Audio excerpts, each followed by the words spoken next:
Dear students, ഇന്നൊരു sample paper ആണ് ചെയ്യുന്നത്. അപ്പോൾ എന്തൊക്കെയാ ക്വസ്റ്റ്യൻസ് എന്നുള്ളത് നോക്കാം. ആദ്യത്തെ ക്വസ്റ്റ്യൻ എന്ന് പറയുന്നത് the ratio of LCM and HCF of the least composite and least prime number. Least composite നമ്പറും ലീസ്റ്റ് പ്രൈം നമ്പറും തമ്മിൽ അതിന്റെ HCFഉം LCMഉം തമ്മിലുള്ള റേഷ്യോ ആണ് നമുക്ക് വേണ്ടത്. അപ്പോൾ ഇവിടെ ലീസ്റ്റ് കോമ്പോസിറ്റ് നമ്പർ എന്ന് പറയുന്നത് 4 ആണ്. 2ൽ കൂടുതൽ ഫാക്ടേഴ്സ് വരുന്നു. അപ്പോൾ ലീസ്റ്റ് കോമ്പോസിറ്റ് നമ്പർ എന്ന് പറയുന്നത് 4ഉം ലീസ്റ്റ് പ്രൈം നമ്പർ ഏറ്റവും ചെറിയ പ്രൈം നമ്പർ ഏതാണ്? 2. പ്രൈം നമ്പർ 2 ആണ്. അപ്പോൾ ഈ 4ഉം 2ന്റെയും LCM ഓഫ് 4,2. LCM ഓഫ് 4,2 എന്താണ്? 4ഉം 2ഉം നമ്മൾ LCM കാണുകയാണെങ്കിൽ 2 4 ആണ് നമുക്ക് LCM കിട്ടുക. HCF ആണെങ്കിലോ HCF എന്ന് പറയുന്നത് രണ്ടിലും കോമൺ ആയിട്ടുള്ളതാണ് വരിക. അപ്പൊ HCF എന്ന് പറയുന്നത് HCF ഓഫ് 4,2 എന്ന് പറയുന്നത് 2 ആണ്. അപ്പോൾ LCM ഈസ് HCF നമുക്ക് റേഷ്യോ എന്ന് പറയുന്നത് ഇവിടെ വരിക 4:2 ആണ്. 4:2 എന്ന് പറഞ്ഞാൽ നമുക്ക് 2 കൊണ്ട് ഡിവൈഡ് ചെയ്യുകയാണെങ്കിൽ 2:1 എന്ന് വരും. അപ്പൊ അതാണ് ആദ്യത്തെ ആൻസർ, 2:1. അടുത്തത് the pair of linear equations 3x plus 4y equal to k, 9x plus 12y equal to 6 has infinitely many solutions if the value of k. അപ്പോൾ നമുക്കറിയാം infinitely many solution എന്ന് പറഞ്ഞു കഴിഞ്ഞാൽ a1 by a2 equal to b1 by b2 equal to c1 by c2 ആണ്. അപ്പോൾ ഇവിടെ 3 by 9 equal to 4 by 12 equal to k by 6 എന്ന് വരും. അപ്പോൾ ഇവിടെ നമ്മൾ നോക്കുകയാണെങ്കിൽ 4/12 എന്ന് പറഞ്ഞു കഴിഞ്ഞാൽ, അതായത് 4/12 എന്ന് പറഞ്ഞാൽ 1/3. 1/3 equal to k by 6. Cross multiply ചെയ്യുക. k ഈക്വൽ ടു 6/3 എന്ന് പറഞ്ഞു കഴിഞ്ഞാൽ എന്ത് കിട്ടും? 2. k equal to 2. അടുത്ത ക്വസ്റ്റ്യൻ എന്ന് പറയുന്നത് a girl walks 200 meter towards east and then 150 meter towards north. The distance of the girl from the starting point ആണ് നമുക്ക് കാണേണ്ടത്. അതായത് ഈസ്റ്റിലേക്ക് എത്ര മീറ്റർ ആണ്? 200 meter പോയി. അതിനുശേഷം അവിടുന്ന് നോർത്തിലേക്ക് സ്ട്രെയിറ്റ് ആയിട്ട് വരും. നോർത്തിലേക്ക് 150 meter. ഈസ്റ്റ് എന്ന് പറയുമ്പോൾ ഇങ്ങോട്ട് വെസ്റ്റ്, നോർത്ത്, സൗത്ത്. അപ്പൊ ഈസ്റ്റിലേക്ക് 200 meter പോയി. അതിനുശേഷം അവിടുന്ന് 150 meter നോർത്തിലേക്ക് പോയി. അങ്ങനെയാണെങ്കിൽ ആ ഗേൾ സ്റ്റാർട്ടിംഗ് പോയിന്റിൽ നിന്ന് ഏത് ഡിസ്റ്റൻസിൽ? അപ്പൊ ഈ ഡിസ്റ്റൻസ് ആണ് നമുക്ക് കാണേണ്ടത്. സ്റ്റാർട്ടിംഗ് പോയിന്റ് ഇവിടെയായിരുന്നു. അപ്പൊ ഈ ഡിസ്റ്റൻസ് കാണണം. ഈ ഡിസ്റ്റൻസ് കാണണമെങ്കിൽ ഇവിടെ നമുക്ക് യൂസ് ചെയ്യാൻ പറ്റുന്നത് പൈതഗോറസ് തിയറം. കാരണം ഇതൊരു റൈറ്റ് ട്രയാങ്കിൾ പോലെ വന്നു നമുക്ക്. അപ്പോൾ ഹൈപ്പോട്ടന്യൂസ് സൈഡ് ആണ് കണ്ടുപിടിക്കേണ്ടത്. അപ്പോൾ ഹൈപ്പോട്ടന്യൂസ് സൈഡ് കണ്ടുപിടിക്കണമെങ്കിൽ, അതായത് പിന്നെ എന്തെങ്കിലും പേര് കൊടുക്കുകയാണെങ്കിൽ എളുപ്പമായി. AC is equal to root of AB square plus BC square ആണ്. Hypotenuse square equal to base square plus altitude square. അപ്പോൾ ഇവിടെ AB സ്ക്വയർ എന്ന് പറയുന്നത് 150 സ്ക്വയർ പ്ലസ് 200 സ്ക്വയർ. അപ്പോൾ നമുക്ക് കിട്ടുന്നത് 15 × 50 എന്ന് പറയുന്നത് 225 20 പ്ലസ് 4. അപ്പോൾ ഇത് ആഡ് ചെയ്യുമ്പോൾ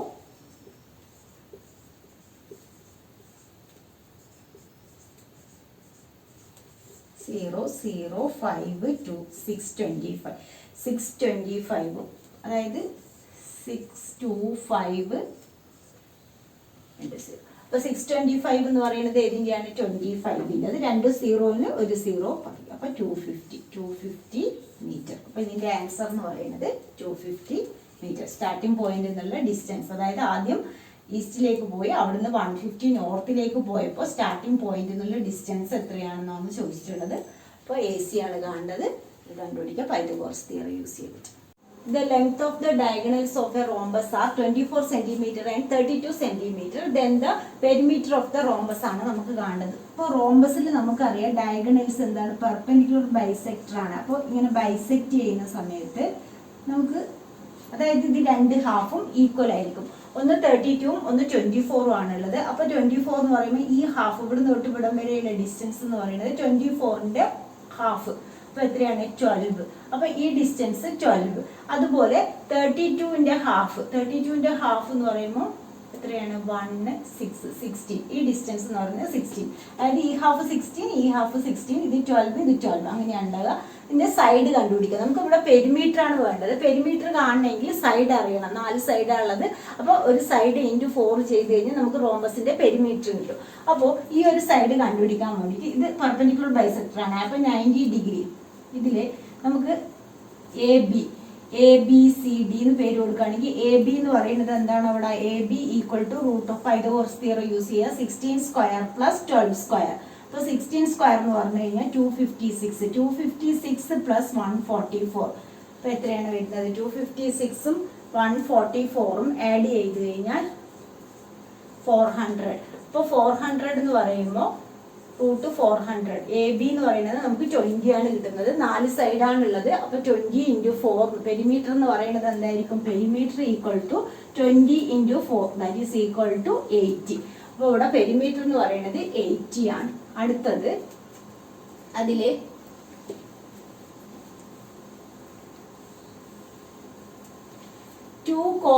two coins are tossed. What is the probability of getting at most one head ആണ്. അപ്പോൾ 2 coins toss ചെയ്യുമ്പോൾ നമുക്ക് നമ്പർ ഓഫ് പോസിബിൾ ഔട്ട്കംസ് എന്ന് പറയുന്നത് HH TH അതുപോലെ TT ഇത്രയാണ്. 2 കോയിൻ ടോസ് ചെയ്യുമ്പോൾ നമുക്ക് പോസിബിൾ ഔട്ട്കംസ് 4 ഔട്ട്കംസ് ഉണ്ടാവും. അതിൽ നമ്മളോട് ചോദിച്ചിട്ടുള്ളത് അറ്റ്മോസ്റ്റ് 1 ഹെഡ് ആണ്. അറ്റ്മോസ്റ്റ് 1 ഹെഡ് എന്ന് പറഞ്ഞു കഴിഞ്ഞാൽ മാക്സിമം 1 ഹെഡ്, 2 ഹെഡ് വരാൻ പാടില്ല. അപ്പൊ 0 ആവാം. അപ്പൊ അതായത് ഏതൊക്കെയാണ് ഫേവറബിൾ ഔട്ട്കംസ് എന്ന് പറയുന്നത്? HT TH TT. ഇവിടെ അതാണ് ശ്രദ്ധിക്കേണ്ടത്. അറ്റ്മോസ്റ്റ് 1 ഹെഡ് എന്ന് പറഞ്ഞു കഴിഞ്ഞാൽ മാക്സിമം 1 ഹെഡ്. അപ്പൊ അതിൽ 2 ഹെഡ് ഉള്ളത് എടുക്കാൻ പാടില്ല. ഈ 3 എണ്ണമാണ് വരിക. അപ്പോൾ പ്രോബിലിറ്റി എന്ന് പറയുന്നത് number of favourable outcomes. Favourable outcomes 3 ആണ്. ടോട്ടൽ ഔട്ട്കംസ് എന്ന് പറയുന്നത് 4. അപ്പോൾ നമ്മുടെ ആൻസർ എന്ന് പറയുന്നത് 3/4. അടുത്തത് if in triangles, അതായത് if in triangles ABC and DEF, അവിടെ AB by DE equal to BC by FD, then they will be similar when. എപ്പോഴാണ് സിമിലർ ആവുന്നത്? അതായത് ഇവിടെ നമുക്ക് തന്നിട്ടുള്ളത് AB by DE, triangle ABC similar to triangle, അതായത് AB by DE തന്നെയാണ് വരുന്നത്. പക്ഷെ BC by FD ആണ് വരുന്നത്. ഇവിടെ BC അടുത്തടുത്താണ്, FD എന്ന് പറയുന്നത്. അപ്പൊ നമുക്ക് എങ്ങനെ എഴുതണം? Triangle ABC similar to EDF. Triangle ABC similar to triangle EDF ആണെങ്കിൽ മാത്രമേ AB by DE equal to BC by FD എന്ന് നമുക്ക് കിട്ടുള്ളൂ. അപ്പോൾ അവിടെ നമുക്ക് ആംഗിൾ B എന്ന് പറയുന്നത് ആംഗിൾ Dക്കാണ് ഈക്വൽ ആവുക. അപ്പൊ ആ പേര് കറക്റ്റ് ആയിരിക്കും. അതായത് ഇവിടെ BC by EF ആയിരുന്നെങ്കിൽ triangle ABC similar to DEF ആണ്. പക്ഷെ ഇവിടെ നമുക്ക് തന്നിട്ടുള്ളത് AB by DE equal to BC by FD ആണ്. FD വരണമെങ്കിൽ D മിഡിലിൽ വരണം. അപ്പൊ ആംഗിൾ Bക്ക് ഈക്വൽ ആയിട്ടുള്ളത് ആംഗിൾ D ആണ്.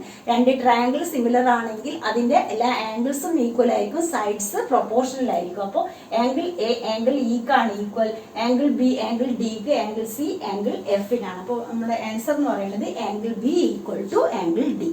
Sin theta equal to 1/3, then the value of 2 cot square theta plus 2 ആണ് നമുക്ക് കണ്ടുപിടിക്കേണ്ടത്. അതായത് 2 cot square theta plus 2 എന്ന് പറഞ്ഞു കഴിഞ്ഞാൽ നമുക്ക് ഇതിൽ 2 കോമൺ ആയിട്ട് എടുക്കാം. അപ്പോൾ cot square theta plus 1 വരും. 1 plus cot square theta എന്ന് പറയുന്നത് എന്താണ്? cosec square theta. അതൊരു ഐഡന്റിറ്റി ആണ്. അതായത് cosec square theta minus cot square theta equal to 1 ആണെങ്കിൽ 1 plus cot square theta എന്ന് പറയുന്നത് cosec square theta ആണ്.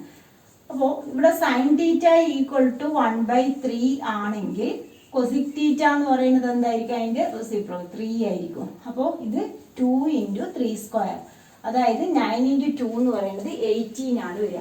ഇനി അഥവാ ആ ഐഡന്റിറ്റി മറന്നുപോയി, അങ്ങനെയാണെങ്കിൽ എങ്ങനെയാണ് നമ്മൾ കണ്ടുപിടിക്കുക?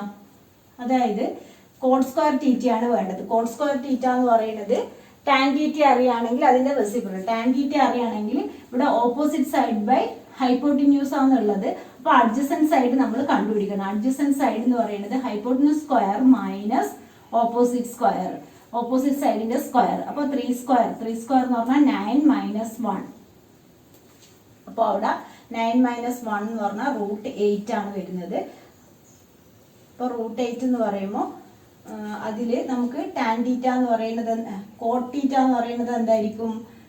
അതായത് അഡ്ജസന്റ് സൈഡ് ബൈ √8/1 ആണ്. √8/1 ഹോൾ സ്ക്വയർ എന്ന് വരും. ആ ഹോൾ സ്ക്വയർ തീറ്റ ആയതുകൊണ്ട് ഹോൾ സ്ക്വയർ ആയി. ഇവിടെ 2 + 2. അപ്പോൾ ഇത് 8 ഇൻറ്റു, അതായത് √8 × √8 എന്ന് പറയുന്നത് 8. 8 × 2 16. 16 + 2 എന്ന് പറയുന്നത് 18. അങ്ങനെയും കണ്ടുപിടിക്കുക. ഐഡന്റിറ്റി അറിയുകയാണെങ്കിൽ അതാണ് കുറച്ചും കൂടി എളുപ്പം. അപ്പോൾ അടുത്തത് prime factors of the denominator of a rational number with decimal expansion 44.123. അതായത് ഇങ്ങനെയാണ് ഉള്ളത്. അതായത് ഇതൊരു ടെർമിനേറ്റിംഗ് ഡെസിമൽ എക്സ്പാൻഷൻ ആണ്. ടെർമിനേറ്റിംഗ് ഡെസിമൽ എക്സ്പാൻഷൻ ആണെങ്കിൽ അതിന്റെ ഡിനോമിനേറ്ററിലുള്ള ഫാക്ടേഴ്സ് എന്തൊക്കെയായിരിക്കും? ഒന്നുമില്ലെങ്കിൽ 2 അല്ലെങ്കിൽ 5. അത് രണ്ടും മാത്രമേ വരുള്ളൂ. അപ്പോൾ ഇതാണ് അതിന്റെ ആൻസർ. 3 ഒന്നും വരാൻ പാടില്ല. 2 അല്ലെങ്കിൽ 5 അത് മാത്രമേ അതിന് ഡിനോമിനേറ്ററിൽ ഫാക്ടേഴ്സ് ആയിട്ട് വരാൻ പാടുള്ളൂ. The pair of equations x = a and y = b graphically represent lines which are. നമുക്കറിയാം ഒരു ഗ്രാഫിൽ നമുക്ക് സൊല്യൂഷൻ എപ്പോഴാണ് കിട്ടുക? അത് ഇന്റർസെക്റ്റിംഗ് ഗ്രാഫ് ആവുമ്പോൾ മാത്രമേ നമുക്ക് സൊല്യൂഷൻ കിട്ടുള്ളൂ. ഇവിടെ എക്സിന് എയും വൈക്ക് ബിയും എന്ന് പറയുമ്പോൾ ഇന്റർസെക്റ്റിംഗ് ആയിട്ട് a, b ആണ്. അപ്പോൾ നമ്മുടെ ആൻസർ എന്ന് പറയുന്നത് ഇന്റർസെക്റ്റിംഗ് ആയിട്ട് a, b. അടുത്തത് the distance of point -5,6 from the origin. ഒറിജിനിലുള്ള distance ആണ് നമുക്ക് കാണുന്നത്. അപ്പോൾ എന്ത് ചെയ്താൽ -5,6 എന്ന് പറയുമ്പോൾ അതായത് √(a² + b² എന്ന് എഴുതിയാൽ മതി. അതിന്റെ സ്ക്വയർ കണ്ടുപിടിച്ച് കഴിഞ്ഞാൽ മതി. അതായത് √5² -5² + 6² 25 + 36 അപ്പോൾ എന്താണ് ഒരു √61. ഒറിജിനുള്ള ഡിസ്റ്റൻസ് എന്ന് പറഞ്ഞു കഴിഞ്ഞാൽ അതിന്റെ രണ്ടിന്റെ സ്ക്വയർ അതിന്റെ രണ്ടിന്റെ സ്ക്വയർ എഴുതിയിട്ട് ആഡ് ചെയ്താൽ മതി. അപ്പോൾ √61 വരും. The LCM and HCF of two numbers are equal, then the numbers must be. അവിടെ LCM ഉം HCF ഉം ഈക്വൽ ആണ്. അങ്ങനെയാണെങ്കിൽ നമ്പേഴ്സ് പ്രൈം നമ്പേഴ്സ് ആണെങ്കിൽ ഒരിക്കലും അതിന്റെ LCM ഉം HCF ഉം ഈക്വൽ ആവില്ല. അതുപോലെ തന്നെയാണ് കോപ്രൈമും കോമ്പോസിറ്റ് നമ്പർ. അപ്പോൾ രണ്ട് നമ്പറും ഈക്വൽ ആണെങ്കിൽ, ഈക്വൽ നമ്പേഴ്സ് ആണെങ്കിൽ മാത്രമേ അതിന്റെ LCM ഉം HCF ഉം ഈക്വൽ ആയിട്ട് കിട്ടുള്ളൂ. അടുത്തത് if LCM of x, 18 = 36, HCF of x, 18 is 2, then x. അപ്പോൾ നമുക്കറിയാം HCF × LCM എന്ന് പറയുന്നത് എന്താണ്? പ്രോഡക്റ്റ് ഓഫ് ടു നമ്പേഴ്സ് ആണ്. Product of two numbers. അപ്പോൾ ഇവിടെ നമുക്ക് രണ്ട് നമ്പേഴ്സ്, അതിൽ എക്സ് ആണ് കണ്ടുപിടിക്കേണ്ടത്. HCF എന്ന് പറയുന്നത് 2 ആണ്. LCM എന്ന് പറയുന്നത് 36 ആണ്. Equal to x × 18. അവിടെ നമുക്ക് x ആണ് കണ്ടുപിടിക്കേണ്ടത്. x = 2 × 36 / 18. അപ്പോൾ ഇവിടെ ക്യാൻസൽ ചെയ്തു. 2 × 2 4. അപ്പോൾ നമ്മുടെ ആൻസർ എന്ന് പറയുന്നത് 4 ആണ്. അടുത്തത് in triangle ABC right angled at B. Right angled at B ആണ്. If tan A = √3 then cos A cos C -sin A sin C ആണ് നമുക്ക് കാണേണ്ടത്. അപ്പോൾ triangle ABC right angled at B. Right angled at B എന്ന് പറയുമ്പോൾ ഇങ്ങനെ വന്നു. അവിടെ tan A = √3. tan A എന്ന് പറയുന്നത് A എന്ന ആംഗിളിന്റെ opposite side by adjacent side √3/1. അപ്പോൾ ഹൈപ്പോട്ടനസ് സൈഡ് കണ്ടുപിടിക്കുക. AC എന്ന് പറയുന്നത് എന്താണ്? √3² + 1². അപ്പോൾ എന്ത് വന്നു? അവിടെ 3 + 1 4 2. AC എന്ന് പറയുന്നത് 2 എന്ന് കിട്ടി. ഇനി നമുക്ക് cos A ആണ് കാണേണ്ടത്. cos A എന്ന് പറയുന്നത് എന്താണ്? cos A എന്ന ആംഗിളിന്റെ അഡ്ജസന്റ് സൈഡ് 1. അപ്പോൾ cos A എന്ന് പറയുന്നത് 1/2. cos C എന്ന ആംഗിളിന്റെ adjacent side √3/2. Adjacent side by hypotenuse minus sin A. sin A എന്ന് പറയുന്നത് √3/2. A എന്ന ആംഗിളിന്റെ ഓപ്പോസിറ്റ് സൈഡ്. അതുപോലെ sin C എന്ന ആംഗിളിന്റെ ഓപ്പോസിറ്റ് 1/2. അപ്പോൾ ഇവിടെ √3/4 -√3/4. അപ്പോൾ എന്താണ് answer? 0. The value of expression 5/cot² θ - 5/cos² θ. അവിടെ 5/cot² θ ആണ്. 1/cot² θ എന്ന് പറയുന്നത് എന്താണ്? tan² θ. 5/cot² θ എന്ന് പറയുന്നത് 5 tan² θ ആയി മൈനസ് 5/cos² θ ആണ്. cos² θ എന്തായി? sec² θ. ഇവിടെ നമുക്ക് 5 കോമൺ ആയിട്ട് എടുക്കുകയാണെങ്കിൽ tan² θ - sec² θ എന്ന് വരും. നമ്മുടെ ഐഡന്റിറ്റി എന്ന് പറയുന്നത് sec² θ - tan² θ = 1 ആണ്. ഇവിടെ tan² θ - sec² θ ആണുള്ളത്. അപ്പോൾ 5 × -1 that is equal to -5. അപ്പോൾ the number of revolutions made by a circular wheel of radius 0.7 meter is rolling a distance of 176 meter. അപ്പോൾ അങ്ങനെയുള്ള ക്വസ്റ്റ്യൻ വന്നു കഴിഞ്ഞാൽ നമ്മുടെ ഫോർമുല എന്ന് പറയുന്നത് n × 2πr equal to distance travelled. അതായത് ഒരു സർക്കുലർ വീല്, അപ്പോൾ അതിങ്ങനെ എത്ര റൊട്ടേറ്റ് ചെയ്യുന്ന അതിനനുസരിച്ചാണ് നമുക്ക് ഡിസ്റ്റൻസ്. ഈ സർക്കംഫറൻസ് മാത്രമേ നമുക്ക് ആവശ്യമുള്ളൂ. അതുകൊണ്ട് n × ഒരു റൊട്ടേഷൻ ആണെങ്കിൽ n1 അങ്ങനെ എത്ര റൊട്ടേറ്റ് ചെയ്യുന്ന അതിനനുസരിച്ചാണ് ഡിസ്റ്റൻസ് നമുക്ക് കിട്ടുക. അപ്പോൾ n × 2πr equal to distance travel. അവിടെ റേഡിയസ് 0.7 തന്നിട്ടുണ്ട്. അതുപോലെ ഡിസ്റ്റൻസ് എന്ന് പറയുന്നത് 176. ഇത് രണ്ടും മീറ്റർ സെയിം യൂണിറ്റ് ആണോ എന്നുള്ളത് എപ്പോഴും ശ്രദ്ധിക്കുക. d/2πr. അപ്പോൾ d എന്ന് പറയുന്നത് 176 ഡിവൈഡ് ബൈ 2 × 22/7 × 0.7. അപ്പോൾ ഇതിനെ നമുക്ക് ക്യാൻസൽ ചെയ്യുമ്പോൾ ഇവിടെ 0.1 വരും. അതുപോലെ 88 ഇവിടെ 4. അപ്പോൾ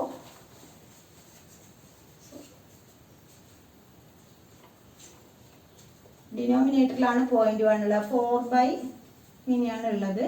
അതായത് ഇതിന് × 10 അപ്പോൾ 40. നമ്മുടെ ആൻസർ എന്ന് പറയുന്നത് നമ്പർ ഓഫ് റിവൊല്യൂഷൻ അവിടെ 40 ആണ് വരുന്നത്. ഇനി അടുത്തത് അതില്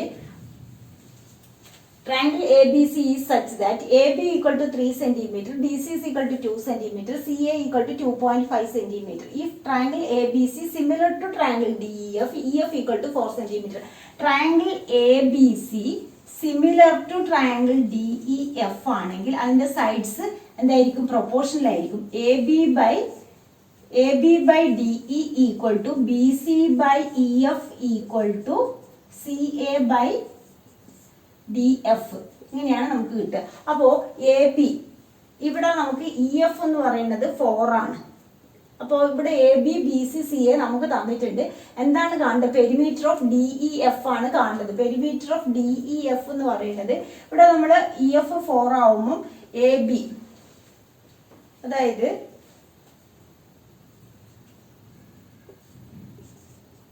AB by DE equal to BC by EF എന്ന് എടുക്കുകയാണെങ്കിൽ BC by EF AB എത്രയാണ്? AB 3 by DE equal to BC എന്ന് പറയുന്നത് 2/4.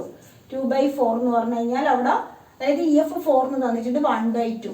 അപ്പോൾ DE എന്ന് പറയുന്നത് നമുക്ക് എത്രയാണ്? DE ഈക്വൽ ടു 6 എന്ന് കിട്ടി. DE 6 എന്ന് കിട്ടി. EF അറിയാൻ DF കണ്ടുപിടിക്കുക. അതുപോലെ ഇവിടെ BC by EF equal to BC by EF equal to CA by DF എന്ന് കൊടുക്കുക.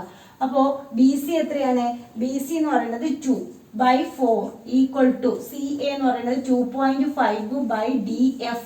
അപ്പോൾ DF എന്ന് പറയുന്നത് നമുക്ക് ഇത് 1/2 ആണ്. 1/2 ആവുമ്പോൾ DF equal to 2 × 2.5 cross multiply ചെയ്തിട്ട് കണ്ടുപിടിച്ചാൽ മതി. അപ്പോൾ ഇവിടെ 5 എന്ന് കിട്ടും. DF 5 DE 6. അപ്പോൾ ഈ DEFന്റെ പെരിമീറ്റർ എന്ന് പറഞ്ഞു കഴിഞ്ഞാൽ എന്താണ്? എല്ലാ സൈഡ്സും കൂടി ആഡ് ചെയ്യുക. 6 + 5 11 11 + 4 15. Figure if DE parallel to BC, AD equal to 3 cm, BD equal to 4 cm. AD എന്ന് പറയുന്നത് 3 cm ആണ്. BD 4 cm. BC എന്ന് പറയുന്നത് 14 cm എന്ന് തന്നിട്ടുണ്ട്. നമുക്ക് DE ആണ് കാണേണ്ടത്.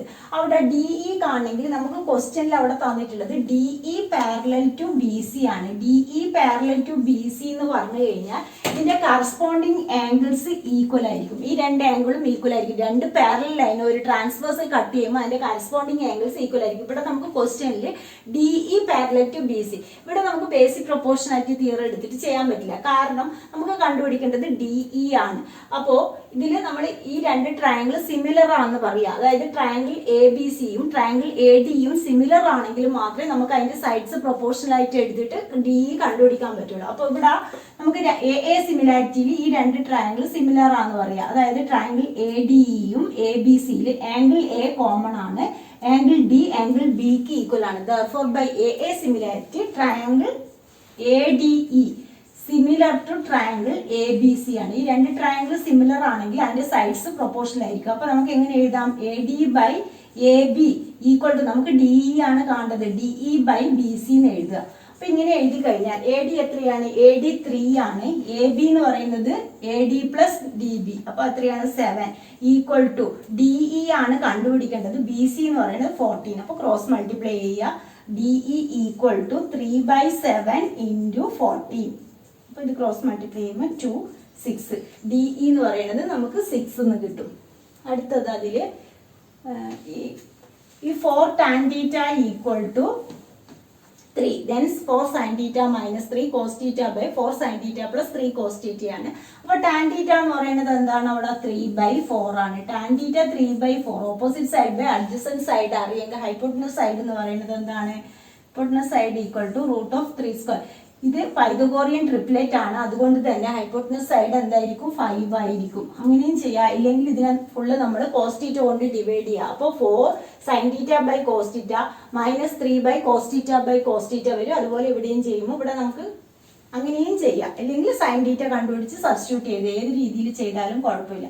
ഇവിടെ നമ്മൾ sin theta ഹൈപ്പോട്ടനസ് സൈഡ് 5 കിട്ടിക്കഴിഞ്ഞാൽ sin theta എന്ന് പറയുന്നത് 4 ഇൻറ്റു sin theta എന്ന് പറയുന്നത് എന്താണ്? Opposite side by hypotenuse. Opposite എത്രയാണ്? 3. ഹൈപ്പോട്ടനസ് സൈഡ് 5 മൈനസ് ഇതാവുമ്പോൾ നമ്മൾ LCM എടുക്കേണ്ടി വരും. ഇവിടെ 3 cos theta എന്ന് പറയുന്നത് cos theta 4/5 ആണ് വരിക. 4/5 divide by 4 into sin theta എന്ന് പറയുന്നത് 3/5 മൈനസ് ഇവിടെ plus 3 into 4/5.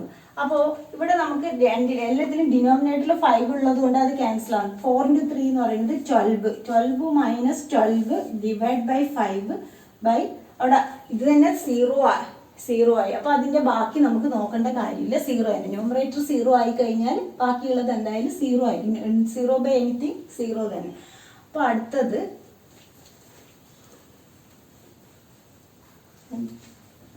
if cos theta equal to 4/5 then value sin theta ആണ് കാണേണ്ടത്. cos theta 4/5 ആണ്. cos theta 4/5 എന്ന് പറഞ്ഞാൽ sin theta ആണ് നമുക്ക് അവിടെ കണ്ടുപിടിക്കേണ്ടത്. ഒന്നുമില്ലെങ്കിൽ നമുക്ക് ഐഡന്റിറ്റി യൂസ് ചെയ്തിട്ട് ചെയ്യാം. ഇല്ലെങ്കിൽ എന്ത് ചെയ്യുക? ഓപ്പോസിറ്റ് സൈഡ് കണ്ടുപിടിക്കുക. ഓപ്പോസിറ്റ് സൈഡ് എന്ന് പറയുന്നത് opposite side equal to 5² minus 4². കാരണം ഹൈപ്പോട്ടനസ് സൈഡ് 5 ആണ്. 5² മൈനസ് 4². അപ്പൊ എത്രയാണ് വരിക? 25 മൈനസ് 16. 25 മൈനസ് 16 എന്ന് പറഞ്ഞാൽ 9. അപ്പോൾ 3 ആണ് വരിക. 3 കിട്ടിക്കഴിഞ്ഞാൽ നമുക്ക് sin theta എന്ന് പറയുന്നത് എന്തായിരിക്കും? 3/5 ആയിരിക്കും. അതായത് ഓപ്പോസിറ്റ് സൈഡ് ബൈ ഹൈപ്പോട്ടനസ് എത്രയാണ്? 5. അടുത്തത് A letter of English alphabets is chosen at random. What is the probability that it is a letter of word mathematics? അപ്പോൾ ഇവിടെ നമുക്ക് അറിയാം ഇംഗ്ലീഷ് ആൽഫബറ്റ്സിൽ 26 അല്ലേ? ടോട്ടൽ ഔട്ട്കംസ് എന്ന് പറയുന്നത് 26 ആണ്. അപ്പോൾ ഇവിടെയുള്ള ലെറ്റേഴ്സ് നോക്കുക. 1 2 3 4 5. പിന്നെ MA ആണ് വരുന്നത്. അത് റിപ്പീറ്റ് ചെയ്ത് എടുക്കണ്ട. 5 പിന്നെ ടിയും നമ്മൾ ഒരു പ്രാവശ്യം എടുത്തു. 6 7 8. അപ്പോൾ ഫേവറബിൾ ഔട്ട്കംസ് എന്ന് പറയുന്നത് 8ഉം ടോട്ടൽ ഔട്ട്കംസ് എന്ന് പറയുന്നത് 26ഉം ആണ്. 8/26 അതിനെ ഷോർട്ട് ആക്കുന്ന സമയത്ത് നമുക്ക് 4/13 എന്ന് കിട്ടും. അപ്പോൾ അതാണ് അതിൻ്റെ ആൻസർ. അപ്പോൾ ക്ലാസ് 3 ഉള്ളൂ. നിങ്ങൾക്ക് എൻ്റെ ക്ലാസ് ഇഷ്ടമായി ലൈക്ക് ചെയ്യുക. അതുപോലെ ഇത് സബ്സ്ക്രൈബ് ചെയ്യാത്തവരാണ് സബ്സ്ക്രൈബ് ചെയ്യുക.